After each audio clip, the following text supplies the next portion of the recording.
Con 5 votos a favor, el Consejo de Administración de la Asamblea Nacional suspendió temporalmente el juicio político contra la fiscal general Diana Salazar tras el anuncio de su embarazo de alto riesgo. Unos 200 familiares de los presos llevaron sacos con alimentos y protestaron afuera de la cárcel de Cotopaxi por la falta de un proveedor. En una entrevista en medio de su gira por Europa, el presidente Daniel Noboa calificó a su vicepresidenta Verónica Abad como desleal y aseguró que la confianza entre ambos es nula. Una tormenta y fuertes vientos arrasaron el sur de Texas y Luisiana, dejando 4 muertos y 800.000 hogares sin energía. Ecuaterra recorrió el mágico valle de Angochagua Huaraxapas en Imbabura, donde sus lagunas, humedales y montañas atraen a 80.000 visitantes por año.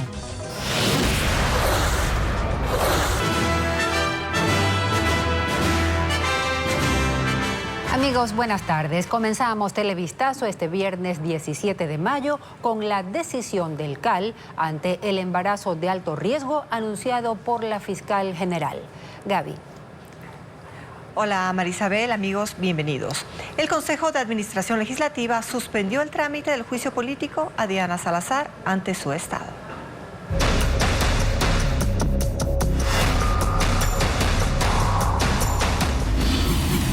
La fiscal. El juicio se hizo humo.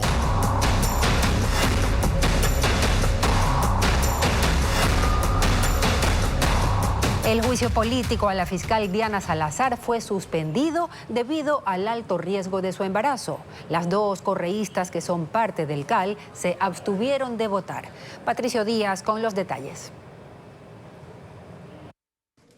El juicio a la fiscal se suspende, lo decidió el Consejo de Administración Legislativa debido al embarazo de alto riesgo que enfrenta la fiscal general Diana Salazar. Los 7 miembros del Consejo revisaron el informe del procurador sobre el tema, en el que confirma la posibilidad de suspender el proceso contra Salazar. Hubo 5 votos a favor y la abstención de las 2 legisladoras representantes del correísmo. El resto de organizaciones políticas están de acuerdo con la decisión.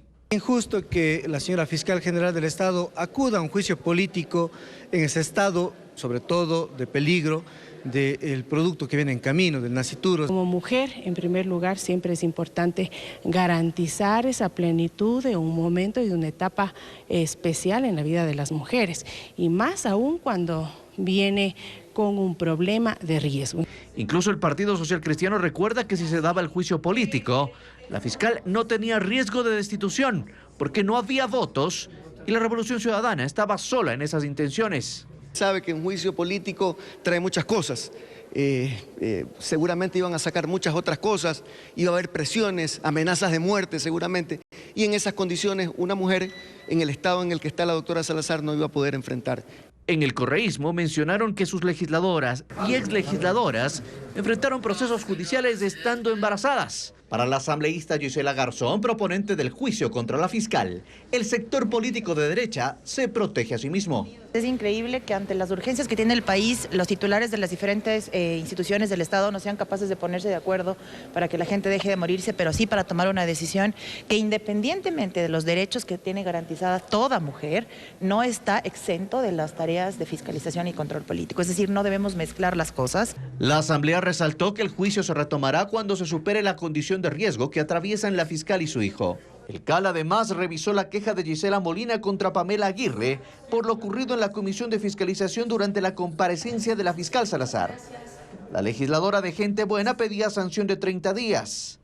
Los 7 miembros del Consejo decidieron solo llamarle la atención.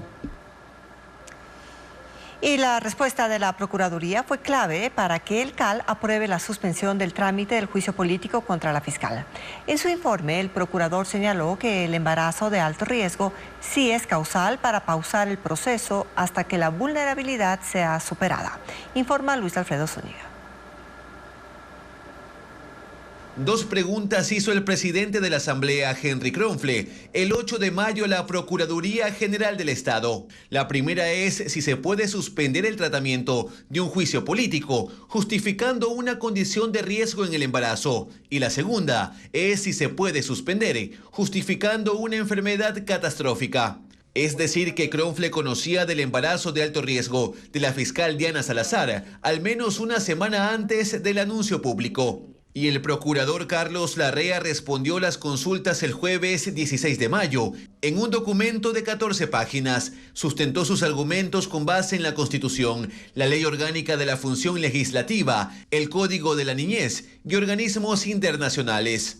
Larrea indicó que el Consejo de Administración Legislativa CAL es el facultado para resolver sobre la suspensión del juicio político en ambos casos consultados, pero siempre y cuando se haya justificado dicha condición con certificados médicos y hasta que se haya superado la condición de riesgo. Se señala también que el juicio político debe seguir el debido proceso y en igualdad de condiciones. Por ello, dice que es factible suponer que una mujer que enfrenta un embarazo de alto riesgo o una persona con enfermedad catastrófica no va a estar en igualdad de condiciones que sus acusadores y que es lógico que no van a poder ejercer plenamente el derecho a la defensa. Al análisis, el procurador sumó que las embarazadas merecen una protección personalizada, prioritaria y especializada del Estado, que el interés superior del niño deberá ser una consideración primordial y que el Estado prestará especial protección a las personas en condición de doble vulnerabilidad. Con este informe se dio paso a la sesión del CAL de este viernes,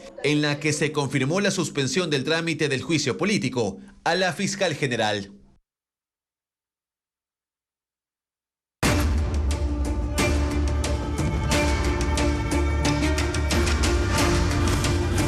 Cárceles y el SNAI. Bien, gracias. Familiares de los presos de la cárcel de Cotopaxi hicieron una protesta pacífica para reclamar por la falta de soluciones del Servicio de Atención a Privados de Libertad, SNAI, para solventar los problemas de alimentación ante la salida del proveedor.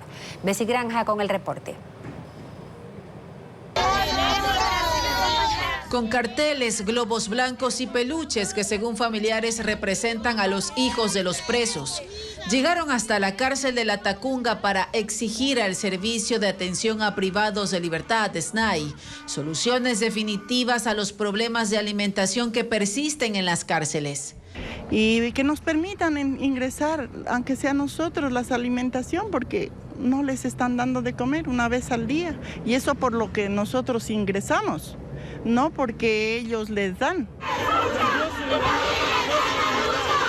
Esto ocurre luego de que este viernes 17 de mayo se cumplió el plazo otorgado por un juez de Quito, quien aceptó las medidas cautelares solicitadas por organismos de derechos humanos para que el gobierno gestione una respuesta institucional que solvente la falta de comida para los presos en las 35 cárceles del país. Es decir, ya hay un incumplimiento de sentencia constitucional de medidas cautelares, ya que era responsabilidad de los mismos, en este caso, hasta que se hagan las contrataciones respectivas, asegurar de que se dote de alimentación acá a este centro, lo cual no ha sido cumplido. Mientras se cumplía este plantón, 2 tanquetas de las Fuerzas Armadas ingresaron para reforzar la seguridad. En el perímetro externo se ubicaron 25 policías. En la carretera, un grupo de parientes se organizó para recibir donaciones, pero aseguran que esto no alcanza para alimentar a los 5,000 presos de esa prisión. Lo que no pueden ingresar son medicamentos. Al momento se desconoce el estado de salud de los privados de libertad. En la cárcel de Bellavista, en Santo Domingo, también coordinan donaciones que, según sus directivos, alcanzan para un mes. Por su parte, pese a varios pedidos de información, el SNAI no se ha pronunciado si encontraron una solución definitiva para garantizar la alimentación a los presos y cuál es la situación actual en todas las cárceles. Pese a las acusaciones del presidente contra la empresa La Factoría, este proveedor tiene un contrato en las prisiones de Guayas hasta el 2025. La ley de contratación indica que no se puede suspender estas obligaciones sin demostrar incumplimientos. Diego Puente con el reporte. El presidente de la República, Daniel Noboa, ha dicho en sus redes sociales que existe una relación entre bandas narcodelictivas y la Factoría, una de las dos proveedoras de comida para las cárceles del país. El 2 de mayo publicó que jamás beneficiará a proveedores del Estado que tengan vínculos con el crimen organizado. Esa idea la ha repetido en otras ocasiones. El representante de la Factoría, Richard Villagrán, rechazó esas afirmaciones y mantiene el servicio en todas las cárceles del Guayas, en las que hay cerca de 11.000 presos. La empresa presentó esta semana una solicitud de mediación en la Procuraduría General del Estado para no interrumpir el servicio por causas de fuerza mayor. La Factoría dejó de servir comida en las cárceles del norte del país desde el 1 de mayo. Lo pudo hacer sin tener una sanción porque no existía un contrato sino una figura de convenio de pago. El Estado le pidió desde el 2018 continuar con la entrega de comida hasta encontrar un proveedor, pero los concursos se declararon desiertos.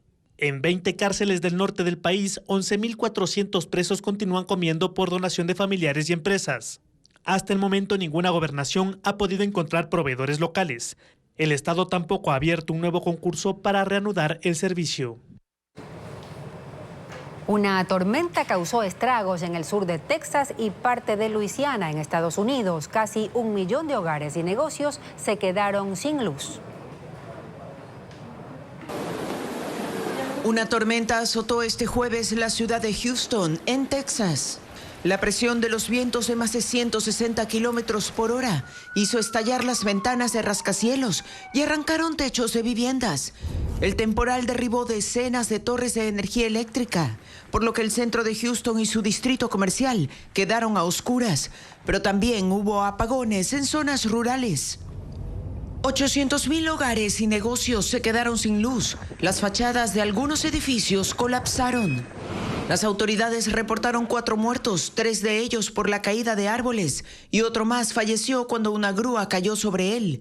Los vuelos en los 2 principales aeropuertos de la ciudad fueron suspendidos. Hoy hay equipos trabajando para limpiar los escombros. Varios residentes de condados cercanos en el vecino estado de Luisiana reportaron daños por vientos huracanados, donde 80.000 usuarios se quedaron sin energía.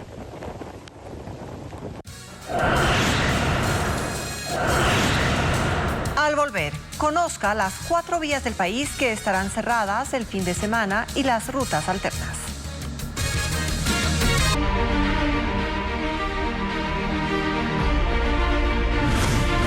Vías, remiendo tras remiendo. 4 vías del país permanecen cerradas. Este viernes, la ruta que une Baños y Puyo estará inhabilitada hasta la noche y la Balvanera Payatanga solo se abrirá 1 hora en la tarde. Francisco Garcés reporta el estado de las carreteras. La carretera entre Baños en Tungurahua y Puyo en Pastaza permanece cerrada. El Ministerio de Obras Públicas busca reforzar las bases del puente sobre el río Pindo Grande en el sector de Bellavista, que ha sido afectado por las crecidas del río durante la temporada lluviosa. Allí también se construye un muro de escolleras para evitar que el agua afecte las bases de la estructura. Inicialmente el ministerio planificó cerrar el puente durante 30 días. El plan cambió, se hará por partes y hoy se cerrará la vía para estabilizar la estructura e irla interviniendo paulatinamente. Para llegar al Puyo desde la sierra, se puede tomar la vía desde Shell hacia Madre Tierra. En Chimborazo, en cambio, solo se podrá circular por la vía Colta-Payatanga-Cumandá durante 1 hora desde las 5 de la tarde. El paso controlado será exclusivamente para vehículos livianos. En esa vía se realizan trabajos de limpieza y rehabilitación debido a un deslizamiento en el sector de Chaguarpata, a 20 kilómetros de Payatanga. Este tramo es parte de la carretera que une la Sierra Central con Guayas y permanecerá con tránsito controlado durante los próximos días. Solo habrá paso entre 5 y 8 de la mañana y por la tarde entre las 5 y 6. Las alternativas para viajar son la vía Ambato-Guaranda y la carretera Chud El Triunfo desde el Cañar. Estas son 2 de las 4 carreteras afectadas por la época de lluvias y que se unen a la Tena Puyo y a la Loja Catamayo, que permanecen cerradas también por daños. Llegar a Tena se convirtió en una odisea desde hace 20 días por el cierre del paso vehicular por el puente sobre el río Napo en la parroquia Puerto Napo. Televistazo comprobó las dificultades en un recorrido. Llegar a Tena se convirtió en una odisea desde hace 20 días por el cierre del paso vehicular por el puente sobre el río Napo en la parroquia de Puerto Napo, en el cantón Tena. Este puente es la salida principal hacia las provincias de Pastaza, Tungurahua, Chimborazo y Cotopaxi y enlaza a 200 comunidades asentadas en el margen derecho del río, en las parroquias de Chontapunta y Aguano. A 250 metros del puente inhabilitado, los viajeros atraviesan caminando y con sus equipajes en mano. Un puente alterno construido hace 50 años de 4 metros de ancho y que solo está diseñado para soportar vehículos livianos. Hacen transbordo en busca de buses interprovinciales e interparroquiales. De las 8 frecuencias que tenemos, estamos realizando 3. Nuestras unidades prácticamente pierden unos $300 a $400 diarios por no poder cumplir a cabalidad sus frecuencias. El sector turístico también reporta los primeros estragos por el cierre del puente, que conecta con la troncal amazónica. Los visitantes disminuyeron en un 60%, lo que equivale a 1,000 turistas menos y $30,000 perdidos cada semana. Si nosotros continuamos así unos 2, 3 o 4 meses de esa misma manera, nosotros lo que representa eso es cerrar el hotel porque no podemos mantener. También el sector de transporte pesado y comercial está afectado. Los camiones y trailers con carga tienen que movilizarse por la ruta alterna Aguano-Misaguayí en una carretera lastrada y con baches. La ruta les toma 4 horas más que en la otra vía. Son ya gastos de llanta, combustible, distanciamiento y desgaste en los equipos cabineros que se necesita para trasladar los productos. También aumenta su costo de operación porque deben pagar $50 para cruzar el río Napo en Gabarra. El Ministerio de Transporte y Obras Públicas ha informado que el proceso de contratación para los estudios del puente cerrado están en marcha y solo entonces se sabrá cuánto tiempo tomará la reparación. Los familiares del equipo de periodistas de diario El Comercio, asesinado en la frontera norte en 2018, señalan que el gobierno no cumplió en su totalidad con la orden de desclasificar la información reservada. Aseguran que hay actas mutiladas. Paul Romero con el informe. La desclasificación de la información reservada del COSEPE sobre el secuestro y asesinato del equipo de diario El Comercio en la frontera norte no está completa, según sus familiares. Este viernes publicaron las 39 páginas desclasificadas con el contenido de las reuniones del Consejo de Seguridad entre marzo y abril de 2018. En una exposición de más de 2 horas, Ricardo Rivas señaló que descubrieron inconsistencias en la información, mutilaciones de varias páginas, falta de transcripciones de las intervenciones de las autoridades del Estado. Queremos pedir al Ministerio del Interior hojas que faltan, pero nos toca otra vez volver al camino a pedir la información. En las actas desclasificadas existe información sobre las acciones del gobierno de Lenín Moreno para intentar liberar al equipo de diario El Comercio que la Corte Constitucional ordenó entregar a los familiares. La sentencia no ha sido cumplida. Cada uno de los temas contenidos acá, los faltantes, los restantes, las mutilaciones. Sin embargo, con lo entregado hasta el momento, los familiares hicieron una conclusión. Creo que es evidente la responsabilidad estatal.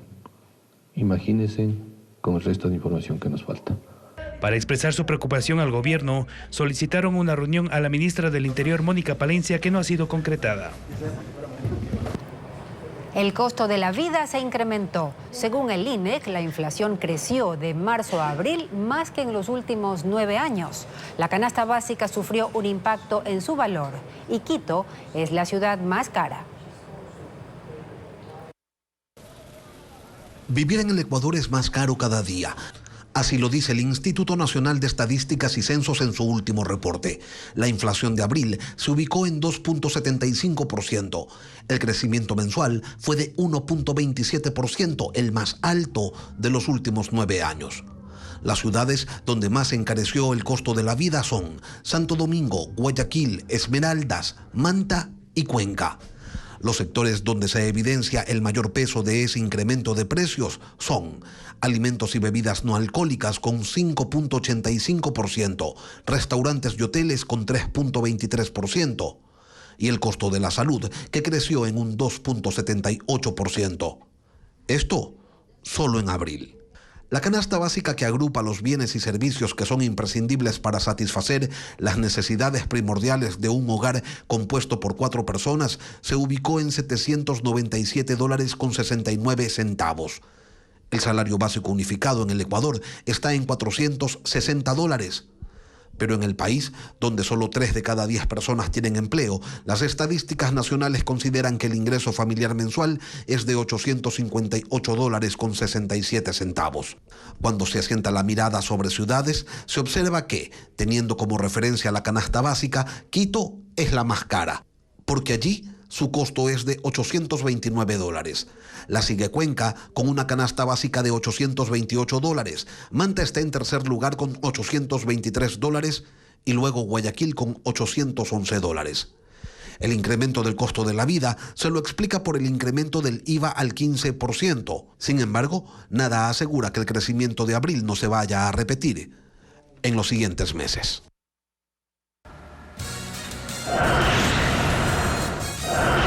El presidente Daniel Noboa tachó de desleal con el gobierno a la vicepresidenta Verónica Abad. Al volver, un resumen de sus declaraciones. En su gira por Europa, el presidente Daniel Noboa se refirió a las relaciones con la vicepresidenta Verónica Abad, tachándola de desleal con el gobierno. Carla Delgado informa. A pocas horas de que concluya su gira por Europa, el presidente, que ahora se encuentra en Madrid, se refirió a la vicepresidenta Verónica Abad, quien esta semana incluso lo acusó de hostigamiento. Reconoció que la relación con Abad es sumamente complicada y que no goza de su confianza. Sumamente complicado. No estoy de acuerdo básicamente en casi nada del comportamiento de la vicepresidenta en los últimos meses también. Y que el comportamiento de la vicepresidenta es desleal. Pienso que irse en contra de un propio gobierno es desleal, no es correcto. Durante la entrevista, el presidente también se refirió a otros temas, como al conflicto diplomático con México luego de la irrupción en la embajada mexicana en Quito. Dijo estar abierto a dialogar para arreglar las diferencias con ese país. Siempre y cuando se respete un principio muy importante, que es la no intervención y que es no inmiscuirse en temas judiciales de cada uno de los países. Además, volvió a tratar el tema de la focalización de los combustibles y precisó que durante su gobierno no se tocará los subsidios al diésel y al gas. En Extra y Ecopaís, que son gasolinas o naftas de bajo octanaje, el cual es un porcentaje bastante bajo del consumo nacional, eso sí deberíamos de irlo eliminando poco a poco. Aún no se conoce la hora de retorno de Noboa al país este viernes. 10 cantones concentran 3 de cada 10 crímenes. La policía argumenta que hay una migración de mafias, pues en ciudades como Guayaquil y Esmeraldas los sicariatos han bajado. Melín Ochoa con el mapa. En este año, al menos 3 masacres se han registrado en Durán, Guayas, donde la guerra entre los Latin King y Chone Killers no tiene tregua. No solo disputan el poder para traficar droga, también para tener el control de las extorsiones y secuestros. De enero al 13 de mayo de 2023 fueron asesinadas 46 personas. En el mismo periodo de 2024 subió a 181, todas por violencia criminal.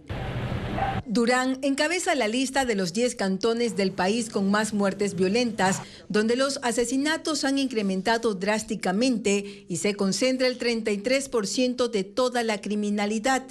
En el mismo periodo, en Los Ríos, en el cantón Buena Fe, se triplicaron de 20 a 79, en Babahoyo de 60 a 95 y en Vinces se duplicó de 21 a 42. En Guayas, en General Villamil pasó de 7 a 19 y el Empalme de 7 a 16. En Manabí, Manta de 82 a 114 y Puerto Viejo de 76 a 87. En Orellana, en Loreto de 3 a 21 y La Joya de los Hachas de 1 a 23. Según la policía, 6 de cada 10 asesinados tenían algo en común: amenazas. Los agentes argumentan que las bandas migran por el combate de la fuerza pública. De ahí que los crímenes bajaron en ciudades como Guayaquil, que en el mismo periodo pasó de 902 a 756. En Esmeraldas de 180 a 72 y en Quito bajó de 109 a 63. A escala nacional también bajaron los asesinatos de 2.503 a 2.072. Pobladores de un poblado rural de Ucrania en la frontera con Rusia son evacuados por orden de soldados ucranianos. La región es asediada por ataques rusos y las tropas de Kiev llegaron a estar atrapadas en medio del fuego cruzado. Bombardeos constantes y combates urbanos.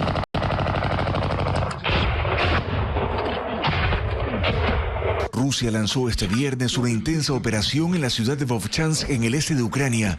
Cruzaron la frontera en un intento por avanzar hacia el sur, y en el camino están los residentes de esta región. Soldados han ido casa por casa avisando del peligro y evacuando a los habitantes mientras combaten a las tropas rusas en las calles. La localidad había caído en manos de Rusia a inicios de la invasión, fue liberada hace 2 años y ahora siente nuevamente la presión de la guerra.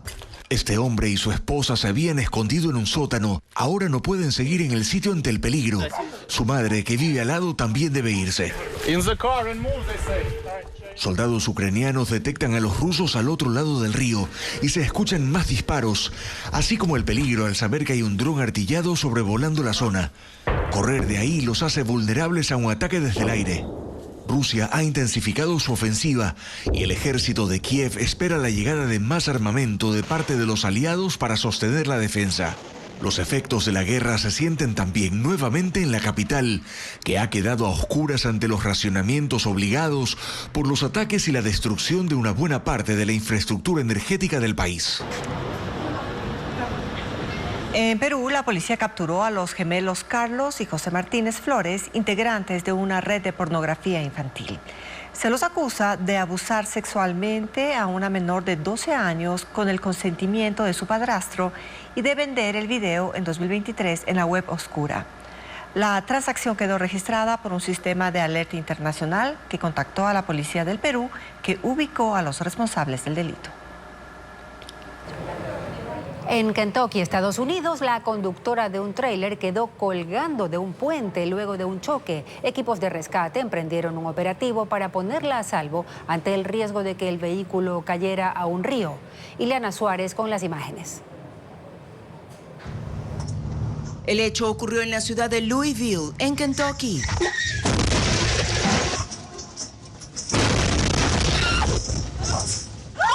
La cámara de un tráiler captó cómo una conductora transitaba por el puente. Fue impactada por una camioneta. La mujer perdió el control del vehículo, se salió del carril, rompió la baranda y quedó colgada del puente sobre el río. Sydney Thomas, de 26 años, fue rescatada por los bomberos, que tardaron 1 hora en instalar un sistema de cuerdas para descender hasta la cabina. Luego aseguraron a la mujer con un arnés y la sacaron.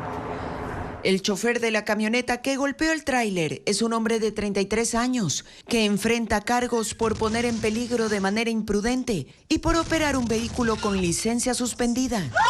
El video fue presentado ante la corte como prueba del hecho, que ocurrió hace 3 meses y rápidamente se viralizó en redes sociales.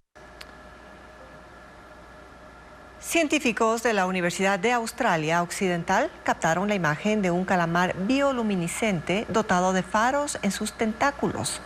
Ocurrió a 1 kilómetro de profundidad en el Pacífico, en una región conocida como Pasaje de Samoa.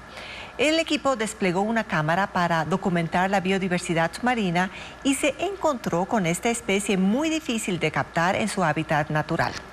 El animal confundió la cámara con una presa y comenzó a producir ráfagas de luz para desorientarla. Estos animales tienen en el manto, la cabeza, brazos y tentáculos una serie de pequeños órganos productores de luz conocidos como fotóforos.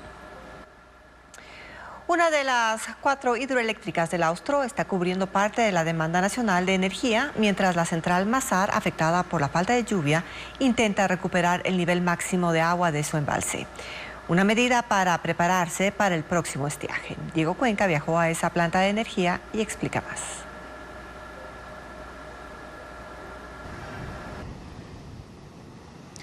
Estamos en la hidroeléctrica Mina San Francisco, que se alimenta del río Jugones entre la provincia de Azuay y El Oro. Esta es una de las 4 centrales del sur del país y entre ellas es la que opera con su mayor capacidad las 24 horas del día porque el embalse no tiene problemas con sus niveles de agua.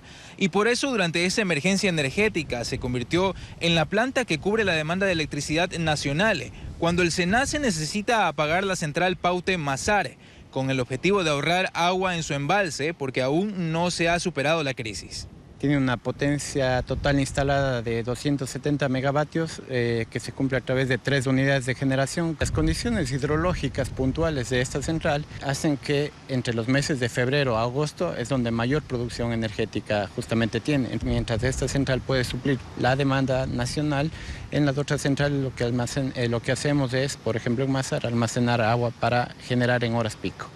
Según CELEC, se están preparando para el próximo estiaje que por condiciones climáticas empieza entre septiembre y octubre de este año. Por eso la entidad se ha propuesto recuperar la cota máxima de agua en Paute-Mazar, que son los 2.153 metros sobre el nivel del mar. Y para llegar ahí aún les falta subir 24 metros del nivel del agua.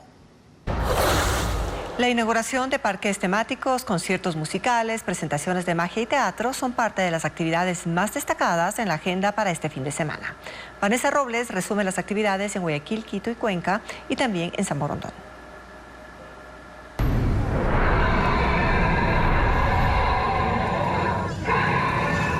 Terraventura es el nuevo parque temático instalado en los jardines del Malecón Simón Bolívar de Guayaquil. El espacio cuenta con figuras de animales prehistóricos como dragones y dinosaurios. Son 40 animatrones que miden hasta 6 metros. El horario de atención durante el fin de semana es de 11 de la mañana hasta las 9 de la noche.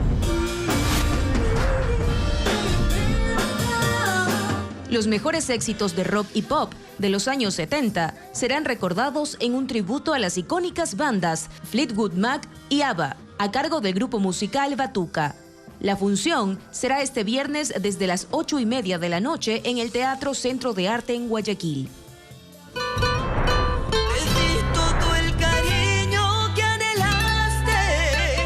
El show Señora Toquilla es el concierto que se realizará en el Teatro San Gabriel de Quito este 17 de mayo a partir de las 8 de la noche. Durante 2 horas, la manabita Alejandra García fusionará la música tradicional con un toque de rock para entretener a los asistentes.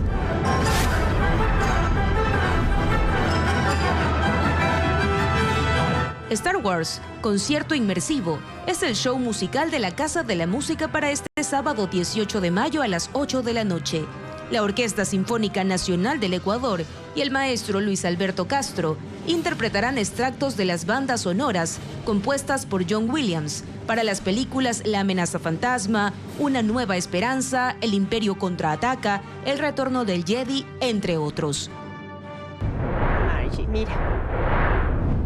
Te voy a contar una historia. Enredo Teatro presenta Margie Valiente, inspirada en la novela gráfica Persépolis. La obra de teatro de objetos cuenta sobre las niñas y mujeres en Irán. La función será el sábado 18 de mayo a las 8 de la noche en el Teatro Sucre de Cuenca. La entrada es libre. La Dirección General de Cultura hizo el lanzamiento del libro Relatos de Nidia Vázquez de Fernández, que mediante sus narraciones evoca a Cuenca de antaño. Se puede retirar de manera gratuita en la antigua Escuela Central o descargándolo en la página web de la Dirección de Cultura de Cuenca. Eso viene súper varito. ¿Hay alguien que quiere transformarse vos en un chancho?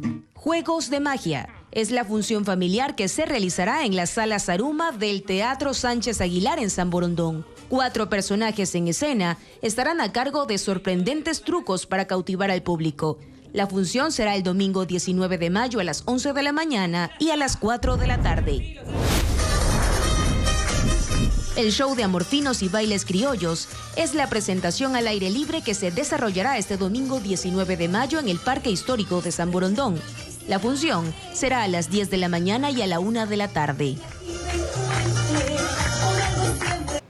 Ecuaterra llegó hasta el valle Angochagua-Guaraxapas de Imbabura, catalogado por la UNESCO como Geoparque Mundial. Sus lagunas, humedales y manantiales lo convierten en un paraje único de la serranía ecuatoriana.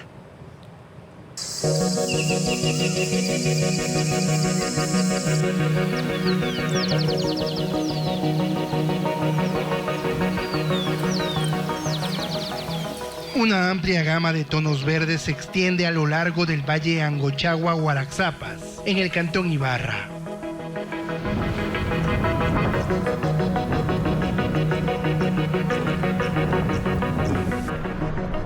Sus manantiales y montañas lo posicionan como uno de los 12 geositios de Imbabura, Geoparque Mundial según la UNESCO desde 2019.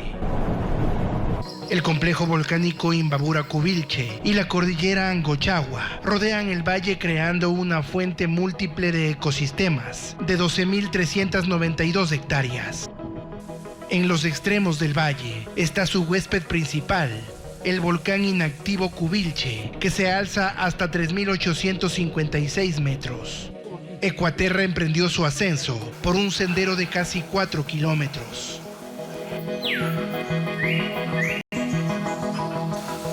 Un denso bosque de pinos cubre el sol a mitad del camino. A la sombra de estos gigantes nace el cayampa, un hongo comestible de color marrón. También sobresalen árboles de matico, cuyas hojas tienen propiedades cicatrizantes, y algunos cerotes. A 3.000 metros, el paisaje se transforma en un manto de pajonales que abraza la montaña.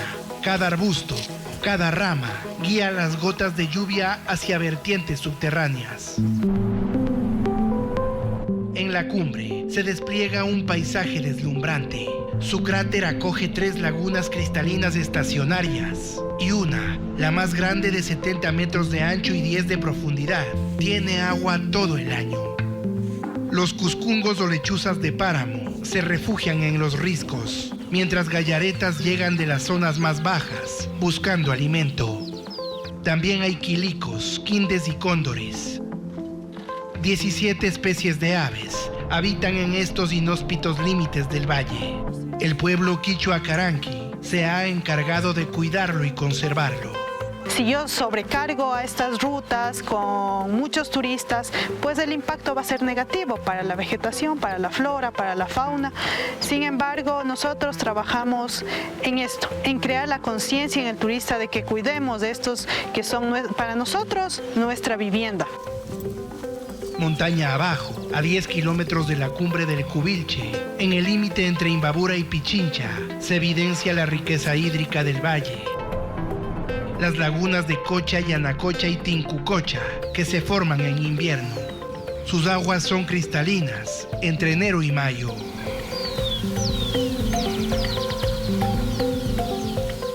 Juntas configuran un sistema de humedales de origen glaciar de unas 10 hectáreas, adornadas con el lila de las tuxaras, una planta nativa cuya flor era usada como jabón natural por sus propiedades purificadoras y espumantes.